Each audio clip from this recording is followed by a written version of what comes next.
છોટાઉદેપુર જિલ્લાના નસવાડી તાલુકાના ખરીદ વેચાણ સંઘના પ્રમુખ ઉપપ્રમુખની ચૂંટણી યોજાઈ।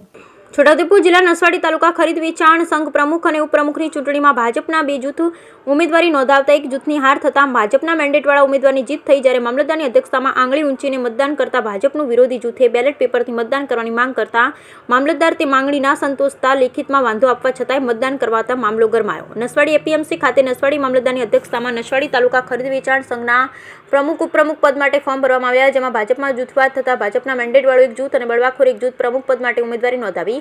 ત્યારબાદ ફોર્મની ચકાસણી કરી અને મતદાન કરવા માટે મામલતદાર દ્વારા આંગળી ઊંચી કરી મતદાન કરવા માટે સભ્યોને સૂચના આપી, જેમાં ભાજપના મેન્ડેટવાળા પ્રમુખ તરીકે મહેશભાઈ બચુભાઈ ભીલ, ઉપપ્રમુખ તરીકે સુભાષભાઈ ભૈજીભાઈ રાઠવાને 9 સભ્યોમાંથી 5 સભ્યોએ મત આપવા વિજય થયો, જ્યારે ભાજપનું વિરોધી જૂથના સભ્ય પ્રમુખ પદ માટે ચિરાયુભાઈ મહેશભાઈ પટેલ 4 મત અને ઉપપ્રમુખના ઉમેદવારને પણ 4 મત મળતા વિરોધી જૂથની હાર થઈ। મતદાન પહેલા વિરોધી જૂથે મામલતદારને બેલેટ પેપરથી ગુપ્ત મતદાન કરવા માટે રજૂઆત કરી લેખિતમાં વાંધો આપ્યો હતો। સહકારી ક્ષેત્રમાં નિયમ છે કે બેલેટ પેપરથી મતદાન કરાવવું, પરંતુ મામલતદારે આ વાંધો ઠુકરાવી દીધો, જ્યારે હારેલા ઉમેદવારે આક્ષેપ કર્યા કે નિયમોનું પાલન ચૂંટણીમાં થયું નથી અને સત્તાના જોરે ચૂંટણી ભાજપ ઇશારે ગેરબંધારણ રીતે ચૂંટણી થઈ છે, જ્યારે ચૂંટણી અધિકારી તરીકે મામલતદાર જણાવ્યા મુજબ દરેક જગ્યા પર આવી ચૂંટણીમાં આંગળી ઊંચી કરી મતદાન કરવામાં આવે।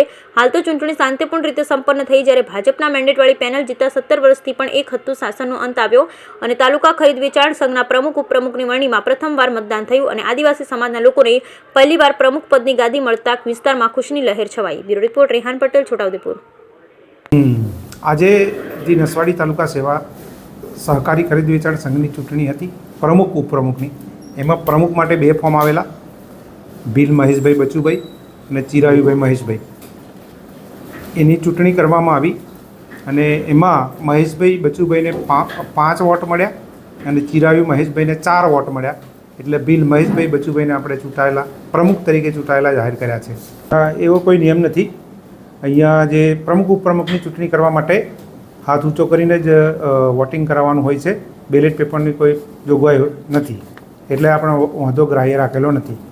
નસવાડી તાલુકા સહકારી ખરીદ વેચાણ સંઘની ચૂંટણી હતી પ્રમુખ ઉપપ્રમુખની, એના માટે મેં પ્રમુખ માટે દાવેદારી કરેલી અને મામલતદાર સાહેબ, ચૂંટણી અધિકારી સાહેબે જે આંગળી ઊંચી કરાવીને મતદાન કરવાનું એનો મેં વિરોધ કરી લેખિતમાં આપેલું છે। સહકારી ક્ષેત્રમાં દેખવા જાય તો પ્રમુખ ઉપપ્રમુખની ચૂંટણી પણ બેલેટ પેપર થ્રુ ગુપ્ત મતદાન કરવાની હોય છે। સાહેબે આંગળી ઊંચી કરાવી, શું વિરોધ કરો? આંગળી ઊંચી કરીને બેલેટ પેપરથી ગુપ્ત મતદાન કરાવો ચૂંટણીનું। એટલે આ ચૂંટણી ગેરબંધારણીય?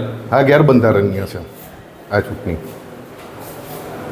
નસવાડી તાલુકા ખરીદ વેચાણ સંઘની ચૂંટણી થઈ, એમાં અમારે કુલ 5 સભ્યો હતા। એમાં મહેશભાઈ બચુભાઈ ભીલને પ્રમુખ તરીકે વરણી કરવામાં આવી છે અને ઉપપ્રમુખ તરીકે રાઠવા સુભાષભાઈ ભાઈ હું પોતેની વરણી કરવામાં આવી છે। એ બદલ પાર્ટીનો મેન્ડેટ આપીને અમને જીતાડ્યા, એ બદલ ખૂબ ખૂબ આભાર માનીએ। અમારી પેનલમાં જે ઉમેદવાર હતા પ્રમુખ તરીકે અને ઉપપ્રમુખ તરીકે, એમને 5-5 મત મળ્યા અને વિરોધ પાર્ટીમાં ઊભા રહ્યા હતા એમને 4-4 મત મળ્યા। એમાં તો હવે આ સહકારી સંસ્થા છે, કોઈ બીની ઈચ્છા હોય તે કરી શકે, વિરોધબંધી એવું કંઈ છે નહીં, પણ હવે જેની જેવી ઈચ્છા હોય એવું કરે। એ તો હવે હોમે પાર્ટીનું જેવી ઈચ્છા એમનો વિષય છે। અમારે તો હવે અમારી પેનલનું દેખવાનું છે, એટલે પેનલનું દેખી લીધું। ભારતીય જનતા પાર્ટી અમને મેન્ડેટ આપ્યું હતું પ્રમુખ અને ઉપપ્રમુખ તરીકેનું, એટલે અમે પાર્ટીનો આભાર માનીએ છીએ અને સામે પાર્ટી શું કરે છે અમારે હવે કોઈ મતલબ છે નહીં। આ બળવો એવું કંઈ છે નહીં, પણ એ લોકોને એવી ઈચ્છા હતી કે મેન્ડેટથી વોટિંગ કરો, પણ એવું કંઈક જોગવાઈમાં છે નહીં, તો એને ગ્રાહ્ય રાખેલ નથી।